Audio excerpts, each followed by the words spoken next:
Nasa long distance relationship ka. Hindi ka nagigising sa tabi niya. Walang good morning kiss. Walang yakap na kusang nangyayari. Ang meron ka lang ay notification. Pagmulat ng mata mo, ang unang instinct mo ay hawakan ang phone mo. Online ba siya? May message ba siya? Minsan meron, minsan ay wala. At doon pa lamang nagsiset na ang mood mo ng buong araw mo. Magkaiba kayo ng mundo kahit pareho kayong nasa isang relasyon. Magkaiba ng oras, ng pagod, ng problema. Habang ikaw ay pauwi pa lamang, siya naman ay patulog na. Habang kailangan mo ng kausap, siya naman ay busy sa kanyang pagtatrabaho.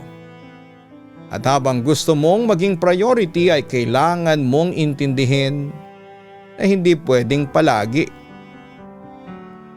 Hindi madali ang intindihin. Kasi kahit gaano ka ka-strong, darating ang moment na mapapatanong ka. Ako pa ba? O sanay na lang tayo sa ganito? Ang mga gabing gusto mo lamang ng simpleng lambing, yung presensya, yung katahimikan na magkasama kayo. Pero ang kapalit ay call na minsan ay napuputol pa. Chat na may delay at good night na hindi mo alam kung may kasamang lungkot sa kabilang side. Mag-aaway kayo hindi dahil sa malaki ang problema, kundi dahil maliit na bagay. Lumalaki dahil po sa distansya. Misunderstood na chat, late na reply, isang scene na walang kasunod, at doon papasok lahat ng mga insecurities na pilit mong tinatago.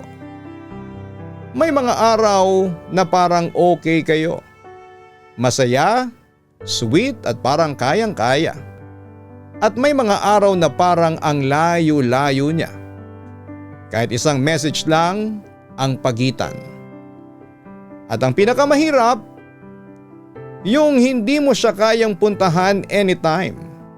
Kapag may problema siya, hindi mo siya mayakap. Kapag ikaw ang nahihirapan ay hindi mo siya maramdaman. Pero pinipili mo pa rin.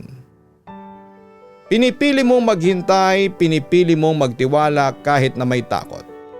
Pinipili mong maniwala na balang araw ay hindi na screen ang pagitan ninyo. Kasi sa totoo lang, hindi naman distansya ang kalaban. Ang pagdududa, yung pagod, yung pagkakataong pwedeng sumuko pero pinipili mong hindi. At araw-araw mong pinapatunayan na kahit na malayo ay pwede pa rin na manatili.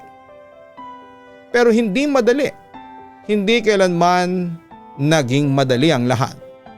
Kailangan mo ng matinding pasensya, malalim na tiwala at pagmamahal na hindi lang basta nararamdaman, kundi pinipiling panindigan kahit na hindi mo siya mahawakan.